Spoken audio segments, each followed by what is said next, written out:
नमस्कार। एक बार फिर से आप सभी का बहुत बहुत स्वागत है लोधरी क्लासेस के बीए प्लेटफॉर्म पर। दोस्तों, बीए फर्स्ट ईयर में हिंदी साहित्य के अंतर्गत कार्यालय हिंदी एवं भाषा कंप्यूटिंग वाली सीरीज में मैं आप सभी का एक बार फिर से बहुत बहुत स्वागत करता हूं। और स्वागत के साथ ही माफी भी चाहता हूं कि ये क्लासेस में कंटिन्यू नहीं कर पा रहा हूं दोस्तों किसी रीजन से, लेकिन हाँ, कोशिश मेरी यही रहती है कि अब कंटिन्यू ही क्लासेस रहेगी। अभी बीच में 3 दिन का गैप हो चुका है, लेकिन संभवतः अब डेली मॉर्निंग में 7 बजे ही डेली इसे कंटिन्यू करने का प्रयास करेंगे। अभी फिलहाल कुछ सेशन आप प्रीमियर लाइव में लीजिए, उसके बाद में बहुत जल्दी हम इसको मॉर्निंग में 7 बजे ही कंप्लीट लाइव स्ट्रीमिंग सेशन चालू कर देंगे। क्लियर है दोस्तों? चलिए शुरू करते हैं अपना आज का सेशन। और आज का जो टॉपिक होने जा रहा है उसमें हम दोस्तों बात करेंगे हिंदी के एक और अन्य प्रकार जिसे हम कामकाजी हिंदी के रूप में जानते हैं। तो दोस्तों, आज हम जानने का प्रयास करेंगे कि हिंदी को कामकाजी हिंदी क्यों कहते हैं, या हिंदी का ये कौन सा रूप है जिसे कामकाजी हिंदी के रूप में जाना जाता है। इसको पूरे कंप्लीट तरीके से, पूरे व्यवहारिक रूप से समझने का प्रयास करेंगे और साथ ही साथ इसके विभिन्न आयामों पर भी डिस्कस करने वाले हैं, जिसमें राजभाषा, राष्ट्रभाषा और संपर्क भाषा के रूप में भारतीय परिप्रेक्ष्य में विशेष रूप से हम हिंदी का अध्ययन करने वाले हैं। आइए दोस्तों शुरू करते हैं। लेक्चर नंबर 7 होने जा रहा है। इससे पहले हमारे 6 लेक्चर और हो चुके हैं, और अगर अभी तक आपने नहीं देखे हैं उनको, तो कृपया करके आप जो है प्लेलिस्ट वाले सेक्शन में जाकर के आप सभी लेक्चरों को आसानी से निःशुल्क रूप से देख सकते हैं। और प्रत्येक लेक्चर की नोट्स जो है आप उसी के डिस्क्रिप्शन से डाउनलोड कर सकते हैं। आइए, और हाँ, सभी नोट्स एक ही स्थान पर चाहिए। सभी लेक्चर, सभी सब्जेक्ट के कंप्लीट लेक्चरों की लिंक आपको एक ही स्थान पर चाहिए। तो उसके लिए आवश्यक होगा कि आपको टेलीग्राम ग्रुप ज्वाइन करना पड़े। इसके अलावा यदि आप चाहते हैं कि आपको हमारे द्वारा अपलोड किए गए प्रत्येक सेशन की डेली अपडेट मिलती रहे, आप डेली हमारे साथ जुड़ जाए, डेली हमारी लाइव क्लास को अटेंड कर पाए, तो उसके लिए भी आपको टेलीग्राम ग्रुप को ज्वाइन करना चाहिए। उसी के माध्यम से आप डेली अपडेट रह पाते हैं सेशन के। क्लियर है? चलिए दोस्तों शुरू करते हैं। अभी हमारी फर्स्ट इकाई चल रही है सिलेबस के अकॉर्डिंग, जिसमें हमारे कुछ सेशन अभी तक हो चुके हैं, और इसी के अंतर्गत हम जो अभी चर्चा कर रहे हैं टॉपिक नंबर 4 पर हमारी विशेष रूप से चर्चा चल रही है, जिसमें हम हिंदी के प्रयोजन मूलक संदर्भ के अंतर्गत चर्चा कर रहे हैं। और इस हिंदी के प्रयोजन मूलक संपर्क को लेकर के दोस्तों इससे पहले भी एक सेशन हमारा हो चुका है, अर्थात लेक्चर नंबर 6 को जरूर देखें। तो उसी का क्रम आज, उसका विस्तार किया गया क्रम ही आज हम डिस्कस करने वाले हैं लेक्चर नंबर 7 में, जिसे हम कामकाजी हिंदी के रूप में जानते हैं। क्लियर है? और इसके बाद में दोस्तों एक सेशन हमारा और बच जाता है, एक टॉपिक और बचता है, जिसमें हमें देखना होता है कि हिंदी की, राजभाषा हिंदी की संवैधानिक स्थिति क्या है। मतलब कि संविधान में इस हिंदी को लेकर के क्या प्रावधान किए गए हैं, किस स्तर पर क्या प्रावधान किए गए हैं, वो सारी बातें दोस्तों हम कल वाले सेक्शन में समझने का प्रयास करेंगे। यहां तक का क्लियर है? तो चलिए आइए देख लेते हैं कि आज का कंटेंट क्या है, आज की हमारी लेक्चर की मेथड क्या है। तो दोस्तों पॉइंट नंबर 1 में हम डिस्कस करने वाले हैं सबसे पहले कामकाजी हिंदी के बारे में। सबसे पहले हम जानेंगे कामकाजी हिंदी होती क्या है, उसके बाद हम देखेंगे इस कामकाजी हिंदी के विभिन्न आयामों को। तो उन आयामों के अंतर्गत दोस्तों हमें विशेष रूप से 3 प्रकार की भाषा की बात करनी है। सबसे पहले हम बात करेंगे राजभाषा की, उसके बाद बात करेंगे राष्ट्रभाषा, और लास्ट में हम बात करेंगे संपर्क भाषा। तो इन तीनों रूपों, जो तीनों आयाम है कामकाजी हिंदी के, अर्थात हिंदी के जो 3 आयाम है, इन तीनों आयामों के बारे में हमें भली भांति और व्यवहारिक रूप से थ्योरेटिकल पार्ट के साथ हमें कंप्लीटली जानने को मिलेगा। आज के लेक्चर से आपको समझ आएगा कि राजभाषा क्या होती है, राष्ट्रभाषा क्या होती है और संपर्क भाषा क्या होती है। संभवतः आप में से कई स्टूडेंट ऐसे हैं जिन्हें इन तीनों भाषाओं को लेकर के कहीं ना कहीं कंफ्यूजन बनी होगी, तो वो कंफ्यूजन आज के लेक्चर के माध्यम से पूरी तरह से खत्म हो जाएगी। चलिए दोस्तों शुरू करते हैं पॉइंट नंबर 1 से, जिसमें हमें बात करनी है कामकाजी हिंदी के बारे में। क्लियर है? तो दोस्तों आज के टॉपिक से संबंधित एक प्रश्न है जिसे आवश्यक रूप से आप लोग पढ़िएगा, उसके बाद ही आप सेशन में अंदर एंट्री कीजिएगा जब आप एग्जाम के टाइम पे रिवीजन करें तब। क्लियर है ना? चलिए शुरुआत करते हैं सेक्शन की। चलिए एक मिनट दोस्तों, क्लास को आगे कंटिन्यू करें उससे पहले मैं एक बार साउंड और वीडियो सब चेक कर लेता हूं, सब प्रॉपर आ रहा है। इट्स ओके, इट्स ओके, सब क्लियर है? ठीक है। चलिए कभी कभी दोस्तों रिकॉर्डेड क्लास में से यही होता है, ये प्रॉब्लम होती है, जब प्रीमियर लाइव चलाते हैं तो इसमें प्रॉब्लम हो जाती है, कभी कभी साउंड नहीं आता है और पूरी लेक्चर ही खत्म हो जाता है ना, इसलिए बीच में चेक करना पड़ता है। It's okay. चलिए सबसे पहले हम बात करने वाले हैं कामकाजी हिंदी को लेकर के पॉइंट नंबर 1 पर। तो दोस्तों कामकाजी हिंदी किसको कहेंगे, या व्यवहारिक रूप से अगर हम बात करें तो जैसा इसका शब्द है ना, वही इसका अर्थ है। शब्द ही अपने आप में इसका अर्थ है, कामकाजी हिंदी, अर्थात ये कि एक ऐसी भाषा जिसका प्रयोग मानव समाज या देश के अंदर विभिन्न प्रकार के अपने कार्यों में प्रयोग की जाती हो। एक ऐसी भाषा जो एक समाज या देश के द्वारा या देश के अंदर एक समाज के द्वारा विशेष रूप से अपने कार्यों को पूरा करने के लिए प्रयोग की जाती है, जिसमें संपर्क के साथ ही साथ में जो व्यवहारिक कार्य क्षेत्र होते हैं उनमें भी उसका प्रयोग किया जाए।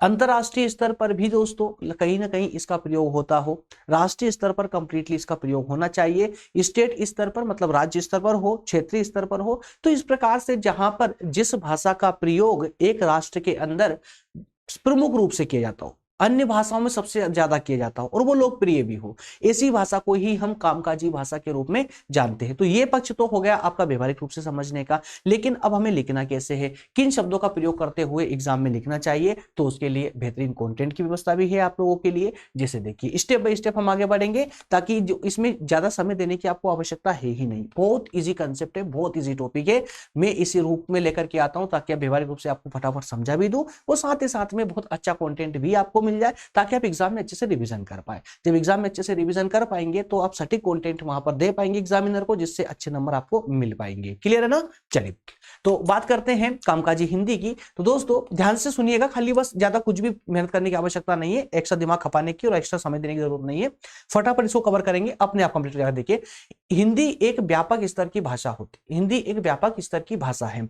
अगर हम भाषाओं की बात करें तो भारत में ही नहीं दोस्तों, बल्कि विश्व के तीसरे नंबर पर अब हिंदी आ चुकी है। अंतरराष्ट्रीय स्तर पर भी तीसरी भाषा के रूप में हिंदी को जाना जाता है।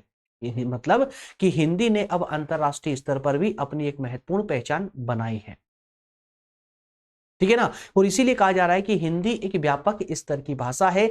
विकास क्रम की अगर बात करें, विकास क्रम में हिंदी ने संस्कृत से लेकर के प्राकृत, अपभ्रंश जैसे कई अन्य भाषाओं जो क्षेत्रीय आधार पर बोली जाती थी, अन्य कई भाषाओं के चरणों से गुजरते हुए जो है इसने पूरे हिंदुस्तान की एक संपर्क भाषा बनने तक का सफर तय किया है। क्या कहा मैंने? संस्कृत से लेकर प्राकृत अपभ्रंश तक पहुंचते पहुंचते या सारे स्टेप पार करने के बाद में अंतिम रूप से इसने हिंदुस्तान की अर्थात भारत की एक संपर्क भाषा के रूप में जो है अपने आप को विख्यात कर चुकी है, अपने आप को स्थापित कर चुकी है हिंदी। क्लियर है? हिंदी का विकास अंतर क्षेत्रीय भाषा, राष्ट्रभाषा, राजभाषा और अंतरराष्ट्रीय भाषा के रूप में हो रहा है। ध्यान सुनिएगा, हिंदी का जो विकास हो रहा है विभिन्न क्षेत्रों के आधार पर हो रहा है, अर्थात कि अंतर क्षेत्रीय अर्थात एक देश के अंदर एक देश में एक राष्ट्रभाषा के रूप में इसका विकास हो रहा है, हिंदी का विकास हो रहा है। राजभाषा के रूप में ही नहीं, साथ ही साथ अंतरराष्ट्रीय भाषा के रूप में भी हिंदी का विकास हो रहा है। भाषा के रूप में अगर बात करें तो विकसित हिंदी भाषा के रूप में जो विकसित हिंदी हमारी, हिंदी भी कई प्रकार की ना, पढ़ाई थी मैंने आप लोगों को, इसी वाले सीरीज में पढ़ाई थी, तो हिंदी के भी कई प्रकार है। उसी में जो हमारी परिपक्व हिंदी है, कंप्लीट हिंदी है, परिपक्व हिंदी, जिसे हम विकसित हिंदी बोलते हैं, तो ये विकसित हिंदी पूरे विश्व की शिक्षा व्यवस्थाओं में महत्वपूर्ण स्थान प्राप्त कर चुकी है। और इसी स्थान के बलबूते पर ही हम बोल सकते हैं कि हिंदी आज विश्व की तीसरी जो है एक मुख्य भाषा बन चुकी है, ठीक है ना। तो पूरे विश्व की शिक्षा व्यवस्थाओं में महत्वपूर्ण स्थान प्राप्त कर चुकी है और इसी का परिणाम है कि हिंदी अपने देश में मातृभाषा, प्रथम भाषा या द्वितीय भाषा के रूप में पढ़ी और समझी जाती है। भारत के बाहर अनेक देशों में भी अध्ययन अध्यापन का कार्य हिंदी में हो रहा है।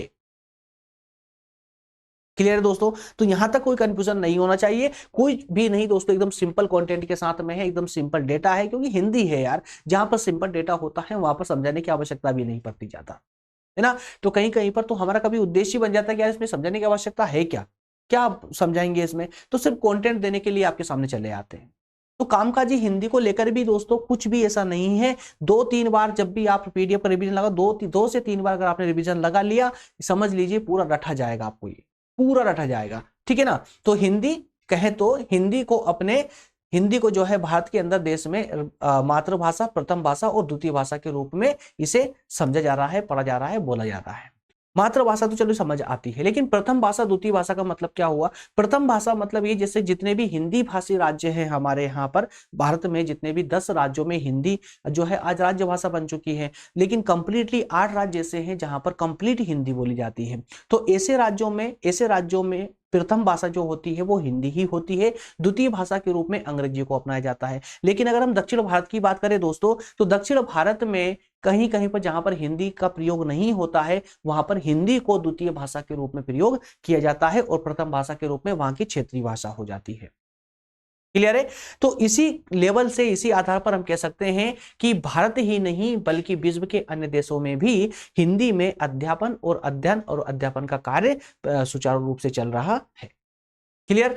तो भाषा सामान्यतः एक संप्रेषण का माध्यम होती है। भाषा सामान्यतः क्या होती है? संप्रेषण का माध्यम होती है। हमारी भावनाओं को हमारे शब्दों तक दूसरे तक पहुंचाना, अर्थात दूसरा हमारी भावनाओं को समझ पाए, इसी को बोलते हैं हम संप्रेषण करना, एक दूसरे से कॉन्टेक्ट बनाना। क्लियर है? अपने विचार, अपने भावों को दूसरे तक पहुंचाना, इसी को संप्रेषण कहा जाता है। तो संप्रेषण का माध्यम क्या होता है? एक देश की भाषा होती है संप्रेषण का माध्यम। तो समाज में विभिन्न वर्ग के लोग रहते हैं। समाज में एक वर्ग के है तो है नहीं, समाज में कई वर्ग के लोग रहते हैं।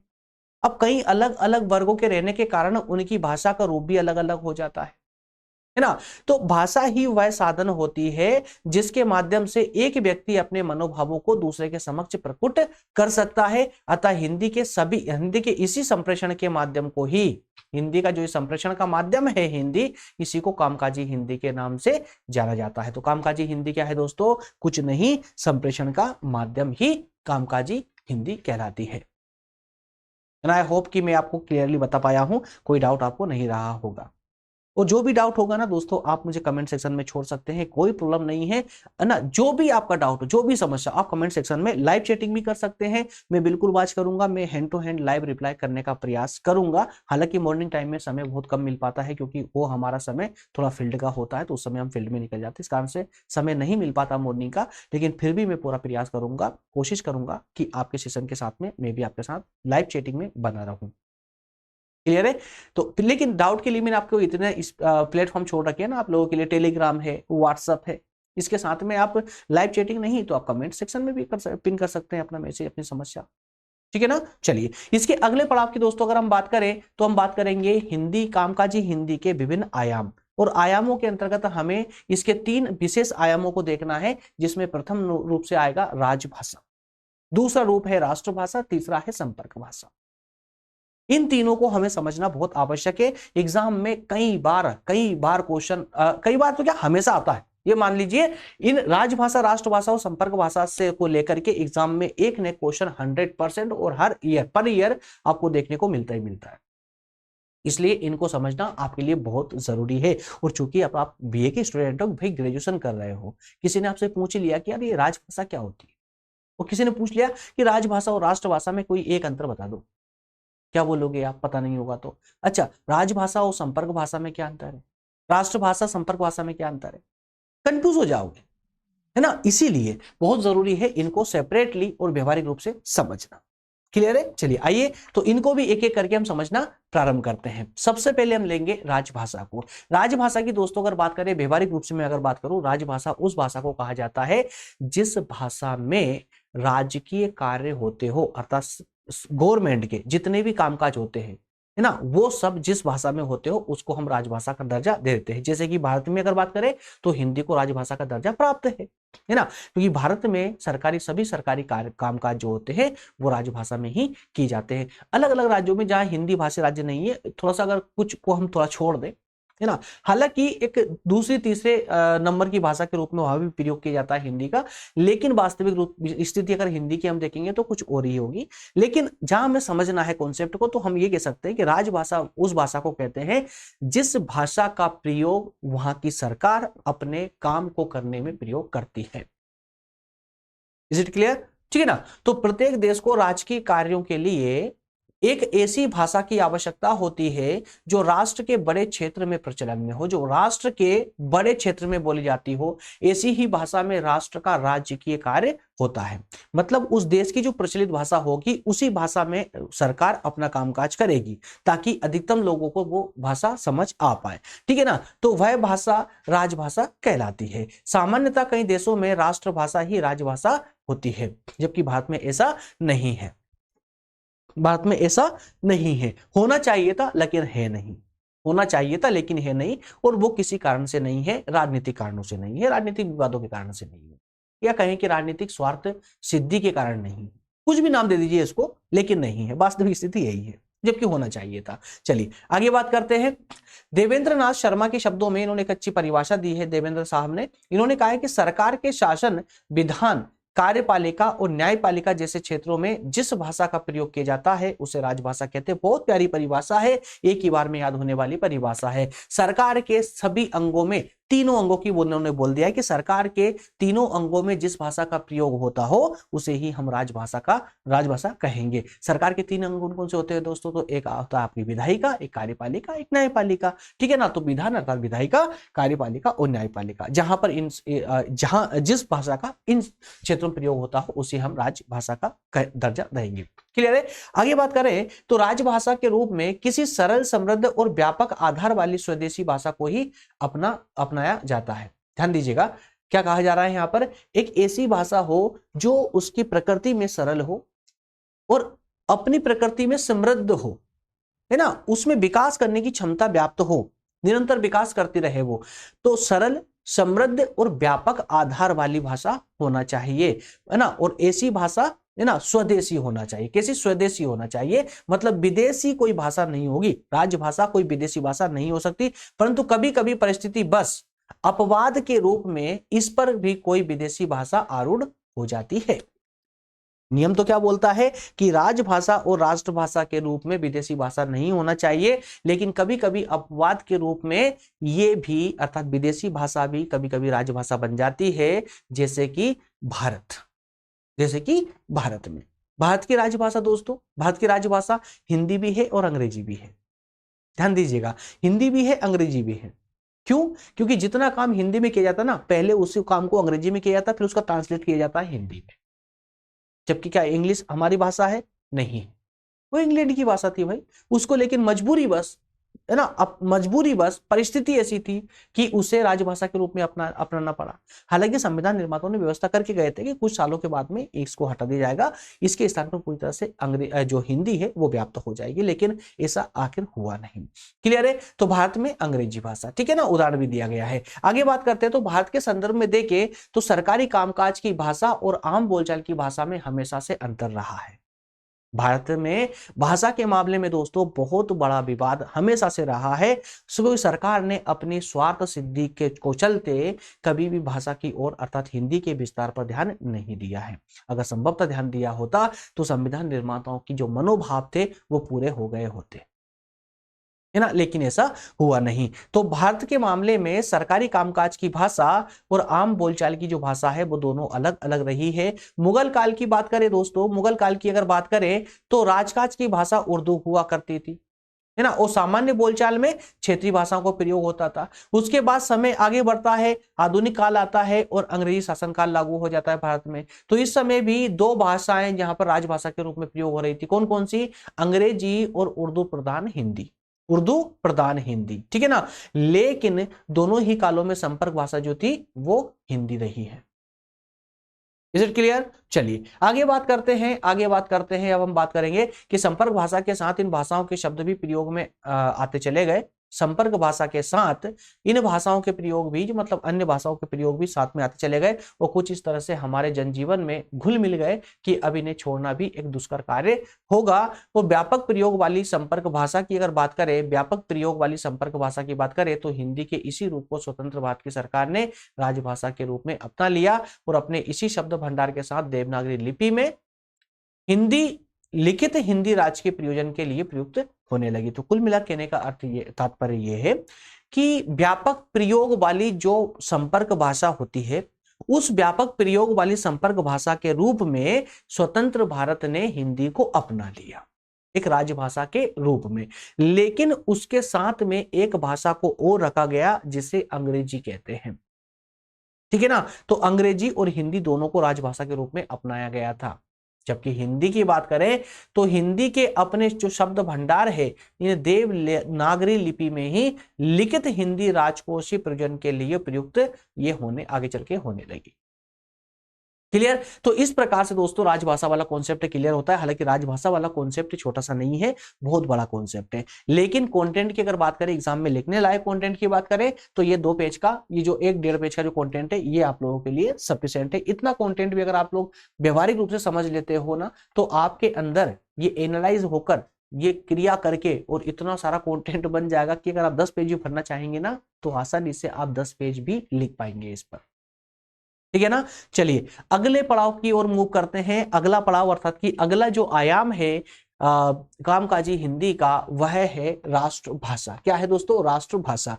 राष्ट्रभाषा देखिए, राजभाषा किस प्रयोग में होती है? सरकार के कामकाज के कार्यों में, है ना। सरकार जो भी कामकाज करेगी, उससे कोई भी, उसने कोई कार्य किया, कोई कानून बनाया, कोई कुछ भी उसने जो है नोटिस निकालती है, तो उसको हिंदी में निकालना पड़ेगा। मतलब उसका संपूर्ण कार्य जो भी लेखा जोखा होता, सब कुछ हिंदी में होगा। उस तो तभी जाकर के हम हिंदी को राजभाषा कहेंगे।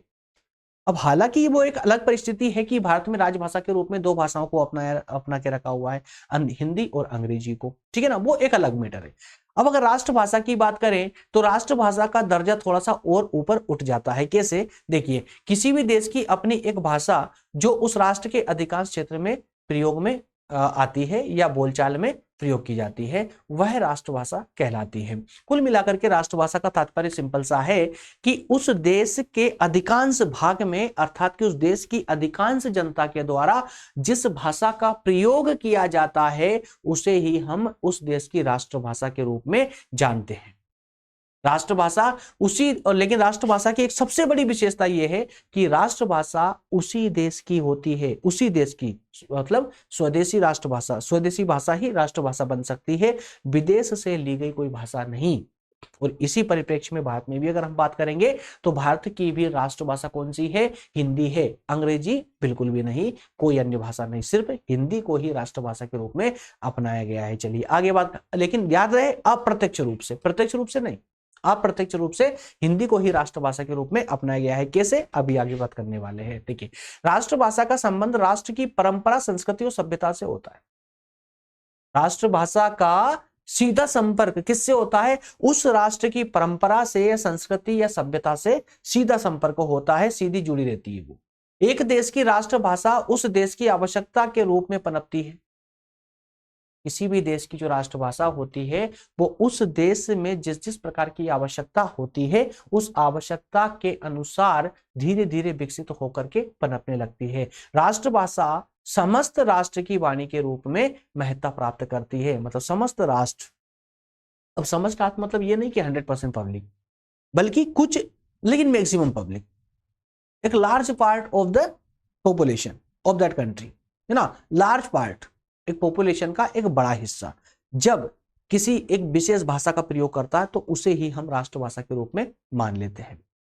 क्लियर है? और वही जनता की आवाज होती है ना। राष्ट्र की वाणी मतलब जनता की आवाज, देश की आवाज होती है वही भाषा, और उस रूप में यह महत्व प्रदान करती है राष्ट्रभाषा।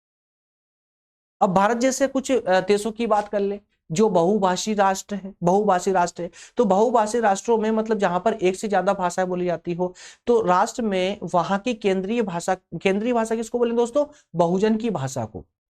बहुजन मतलब कि देश का एक बड़ा हिस्सा, जनता का बड़ा हिस्सा बोलने में, समझने में और समझाने में या विभिन्न अपने कामकाजों में जिस भाषा का प्रयोग करते हो, उसको हम बहुजन की भाषा बोलेंगे, अधिकतम लोगों की भाषा बोलेंगे।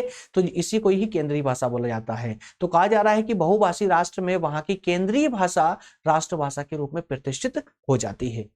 राष्ट्रभाषा के रूप में किसी भी देश की राष्ट्रभाषा में सरलता, सुगमता, स्पष्टता और लोकप्रियता वाले एक अच्छे गुणों का होना परम आवश्यक है।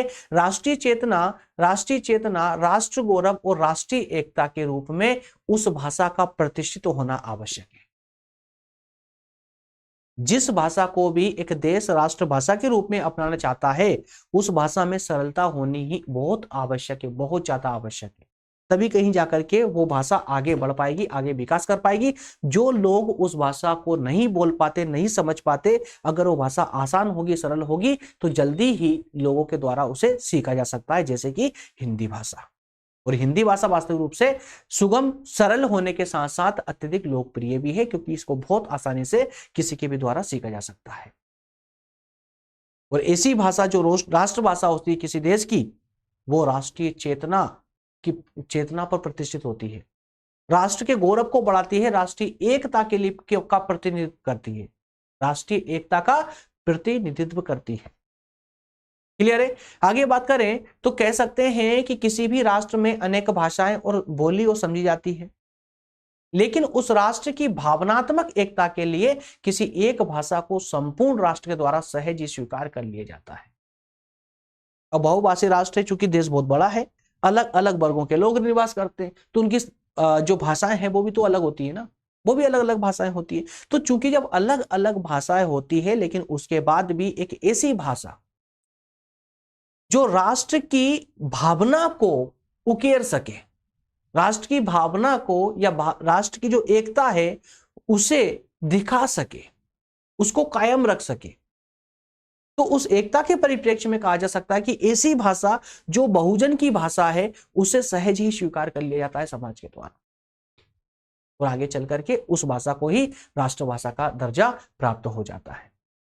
भारत के संदर्भ में अगर आप देखोगे तो भारत की राष्ट्रभाषा हिंदी है। भारत में पंजाबी, बंगला, गुजराती, मराठी, मलयालम, तमिल ऐसी कई और भी भाषाएं बोली जाती है, समझी जाती है ना, सुनी जाती है, लिखी जाती है, लेकिन हिंदी को ही यह राष्ट्रभाषा का गौरव प्राप्त हुआ है। Clear friends? चलिए आगे बात करते हैं संपर्क भाषा की। संपर्क भाषा के अंतर्गत अगर हम बात करें तो एक ऐसी भाषा जो एक दूसरे मतलब एक देश के अंदर विभिन्न लोगों के द्वारा कॉन्टेक्ट बनाने के लिए, संपर्क करने के लिए आवश्यक होती है। संपर्क भाषा एक ऐसी भाषा है जो अन्य भाषाओं को जोड़ने का कार्य करती है। अन्य भाषाएं कैसे जुड़ेगी दोस्तों? अन्य भाषाओं को जोड़ने का यहाँ तात्पर्य यह है कि जब हम बात करें दक्षिण भारत की, अगर हम में से उत्तर भारत का कोई व्यक्ति अगर दक्षिण भारत जाता है, जो मलयालम बोलने वाला राज्य है, मान लेते हैं कि मलयालम बोलने वाला राज्य है, वो उस राज्य में मलयालम बोली जाती है, एक व्यक्ति है मलयालम बोलने वाला और हम हैं हिंदी बोलने वाले, तो दोस्तों वहां पर कोशिश कर सकते हैं हम वहां पर एक संपर्क भाषा के रूप में जो है हिंदी के द्वारा हम उससे कॉन्टेक्ट बना ले। क्यों? क्योंकि पूरे देश में कहीं पर भी चक्कर लगा लीजिए, आप कहीं भी घूम लीजिए, एक भारत की सीमा के अंदर हिंदी में आपका काम चल जाएगा। कोई अगर ऐसा राज्य भी होगा जहां हिंदी नहीं बोली जाती है, सामान्य बोलचाल के रूप में प्रयोग नहीं होता है हिंदी का, तब भी आप अपना काम चला लोगे, काम निकल जाएगा आपका, है ना, आपको अन्य भाषा की आवश्यकता नहीं पड़ेगी। चूंकि जो हिंदी का स्वभाव है भाषा का, वो स्वभाव भी इतना नॉर्मल है कि हर कोई उसे सीखना चाहता है। जब दो भिन्न भाषा वाले व्यक्ति आपस में बातचीत करना चाहते हैं तो उन्हें किसी एक ऐसी भाषा की आवश्यकता होती है जिससे वे दोनों समझ सके, जिससे वो दोनों समझ सके। ऐसी भाषा उन दोनों में से किसी एक की भाषा भी हो सकती है, जैसे कि उत्तर भारत से हम जाते दक्षिण भारत का वो, तो एक हिंदी भाषा हमारी भाषा है। लेकिन कभी कभी ऐसा भी हो सकता है कि मैं जैसे कि हम इंग्लिश को लेते हैं कि हम हिंदी बोलते हैं, दक्षिण भारत का व्यक्ति मलयालम बोलता है, तमिल बोलता है ना, तो हम हिंदी बोल रहे हैं, वो नहीं समझ रहा है, वो मलयालम बोल रहा है, हम उसको नहीं समझ पा रहे हैं। तो उस बीच में दोस्तों हम एक अन्य भाषा का प्रयोग कर सकते हैं, जैसे कि अंग्रेजी का। अगर अंग्रेजी वो भी समझ पा रहा है, हम भी समझ पा रहे हैं, दैट्स ऑल, तो वो संपर्क भाषा बन जाएगी। बात समझ आ रही ना? तो इस आधार पर वो भाषा तीसरी भाषा भी हो सकती है, ठीक है ना। तो ये संपर्क केवल बातचीत के स्तर तक ही सीमित नहीं है। ये जो संपर्क वाली बात हो रही है ना कि एक व्यक्ति दूसरे व्यक्ति संपर्क बनाता है, सिर्फ बातचीत के लिए नहीं, बल्कि व्यवसाय के क्षेत्र में भी ये काफी फैल चुका है। जैसे शिक्षा का क्षेत्र, व्यापार का क्षेत्र, इनमें भी काफी अच्छे स्तर पर पहुंच चुका है। लेकिन जब हम बात करते हैं पूरे अंतर क्षेत्रीय, मतलब एक राष्ट्र के अंदर की बात, तो हिंदी का इतना विस्तार हो चुका है कि उसे आज संपर्क भाषा के रूप में भारत के अंदर जानने में हमें कोई अतिशयोक्ति नहीं होगी, कोई भी इस प्रकार की हिचकिचाहट नहीं होनी चाहिए। किसी भी समाज या देश में संपर्क भाषा का अत्यधिक महत्व होता है।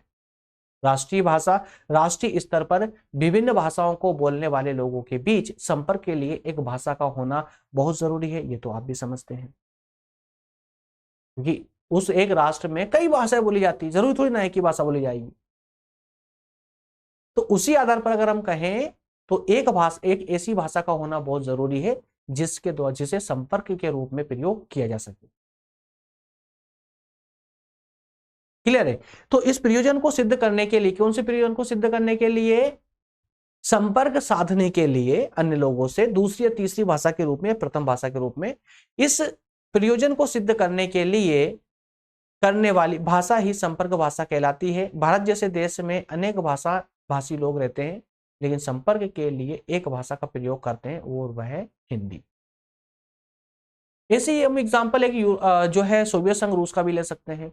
सोवियत संघ रूस भी दोस्तों ऐसा ही राज्य रहा है, ऐसा राष्ट्र रहा है जहां पर कई भाषाएं बोली जाती है, क्षेत्रीय भाषाओं से लेकर के थोड़ी अच्छी लेवल की भाषाएं भी बोली जाती थी, लेकिन फिर भी वहां पर संपर्क की भाषा कौन सी बनी हुई है आज तक?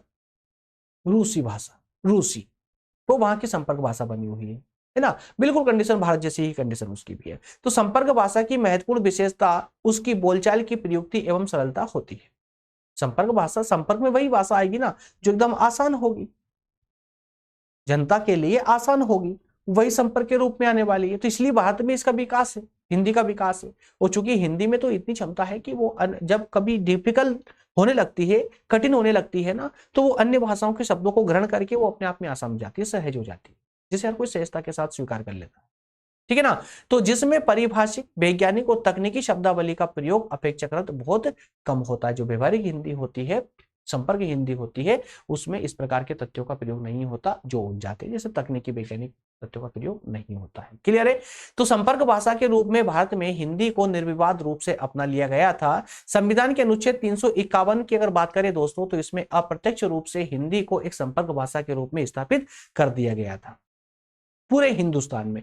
अन्य भाषाओं की शैली, रूप और पदावली को आत्मसात करके, मतलब ग्रहण करके, संस्कृत और अन्य देशी विदेशी भाषाओं से भी शब्द ग्रहण कर उसका ऐसा रूप उभरे जो लोग सामाजिक और सांस्कृतिक अभिव्यक्ति का माध्यम बना सके। किंतु प्रत्यक्ष रूप से संविधान में कहीं भी संपर्क भाषा का प्रत्यक्ष उल्लेख नहीं है। यह बात विशेष रूप से आप लोग याद रखिए। ठीक है ना। संपर्क भाषा के रूप में हिंदी को अपनाया जरूर गया है, लेकिन अप्रत्यक्ष रूप से अनुच्छेद 351 के अंतर्गत, क्योंकि अनुच्छेद 351 के अंतर्गत हिंदी के विकास की बात कही गई है। यहीं पर ही संविधान निर्माताओं ने हिंदी को राजभाषा बनाने के लिए अपने विचार व्यक्त किए थे। क्लियर है? लेकिन प्रत्यक्ष रूप से कोई ऐसा आदेश नहीं है, कोई प्रत्यक्ष रूप से आदेश नहीं है। अप्रत्यक्ष रूप से विकास के माध्यम से हम मान सकते हैं कि एक संपर्कीय भाषा भारत में जो है हिंदी को लाना चाहते थे संविधान निर्माता, जो कि नहीं आया अभी तक। यदि अंतरराष्ट्रीय स्तर पर संपर्क भाषा को देखें तो अंग्रेजी को संपर्क भाषा के रूप में भारत में चुना गया है। तो दोस्तों यहां तक का सेशन कंप्लीट होना चाहिए, क्लियर होना चाहिए। अब अगला लेक्चर जो होने वाला है हमारा लेक्चर नंबर 8 जो होगा, जिसके अंदर दोस्तों हम बात करेंगे जो राजभाषा हमारी हिंदी राजभाषा है उसके संविधान में क्या स्थिति है। अगला लेक्चर कल वाले सेशन में हम इसको डिस्कस करने वाले हैं। मिलेंगे अगले सेशन में अगले लेक्चर के साथ में। दोस्तों जो भी कोई नए स्टूडेंट हो जो हमारे साथ निरंतर रूप से स्टडी करना चाहते हो, फिलहाल निःशुल्क रूप से, पूर्णतः निःशुल्क रूप से अगर स्टडी करना चाहते हैं तो आप डिस्क्रिप्शन में जाइएगा, वहां पर टेलीग्राम ग्रुप और व्हाट्सएप ग्रुप की लिंक वहां पर पिन कर दी गई है। व्हाट्सएप ग्रुप में 3 ग्रुप की लिंक मिलेगी, फर्स्ट ईयर, सेकंड और थर्ड ईयर। जिस ईयर से भी आप बिलोंग करते हो वो ईयर का ग्रुप आप ज्वाइन कर ले। आपको निरंतर रूप से डेली क्लास की अपडेट मिलती रहेगी। जो हमारी लाइव क्लासेस होती है, लाइव क्लास की लिंक मिलती रहेगी डेली, मतलब क्लास स्टार्ट होने से आधे घंटे पहले आपको लिंक मिल जाती है, ताकि आप अपने क्लास की तैयारी कर ले और निःशुल्क रूप से, फ्री ऑफ कॉस्ट, बिना कोई चार्ज दिए आप क्लास अटेंड कर सकते हैं, लाइव क्लासेस। साथ ही साथ में डिस्क्रिप्शन में जाकर के उसका नोट्स भी डाउनलोड कर सकते हैं, वो भी निःशुल्क रूप से। क्लियर दोस्तों? चलिए मिलेंगे अगले सेशन में, तब तक आप सभी का बहुत बहुत धन्यवाद। शुभ रहे, अच्छे से रहे, अच्छे से स्टडी करें। आपका दिन बहुत बहुत शुभ हो। Thank you so much.